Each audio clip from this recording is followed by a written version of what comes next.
আমার এই পেজটাতে প্রত্যেক সপ্তাহতেই প্রায় একটা করে শাকের ভিডিওর রেসিপি দেওয়া রয়েছে।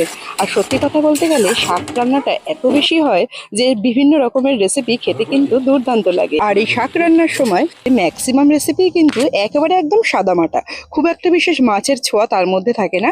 তবে আজকের এই রেসিপিটার মধ্যে একটু চিংড়ি মাছ যোগ করলে কিন্তু এর স্বাদের গুণ একেবারে একদম 10 গুণ বেড়ে যায়। আজকে রান্না করেছিলাম একটু পুঁই চিংড়ি। মশলা একেবারেই প্রায় নামমাত্র দেবই না বলতে গেলে। যেইটুকুনো স্বাদ হবে সেইটুকুনো কিন্তু এই চিংড়ির মাধ্যমেই হবে। শাক পাতাটাকে খুব ভালো করে ধুয়ে বেছে রেখেছি। আর একটু সবজির জন্য নিয়েছিলাম আলু, বেগুন আর কুমড়ো। হাতের কাছে আর সেরকম কিছু পাইনি, এই জন্য এইগুলো দিয়েই করেছি। বেশ খানিকটা তেল দিয়েছি, একটু পাঁচফোড়ন আর শুকনো লঙ্কা ফোড়নে দিয়েছি। সবার প্রথমে আলুগুলোকে একটুখানি হালকা আগে ভেজে নেবো, কারণ কুমড়ো আর বেগুন ভাজতে বেশিক্ষণ টাইম লাগবে না। আলুটা যেহেতু একটু সিদ্ধ হতে টাইম লাগবে, ওই জন্য আগে থেকে আলুটা একটু ভালো করে ভেজে নিচ্ছি। ভেজে নেওয়ার পর এরপর কুমড়ো বেগুন যেগুলো রয়েছে সেগুলোকে দিয়েও আরও খুব সুন্দর করে ভেজে নেবো। সবজিগুলো খুব সুন্দর করে ভাজা ভাজা হলে খুব বেশি চেয়ে চেয়ে থাকে না, তরকারির মধ্যে দেখতে ভালো লাগে। আর এই সবজিগুলো ভেজে নেওয়ার সময়তেই পরিমাণ মতো যে নুন আর হলুদটা সেটাও দিয়ে দিয়েছি।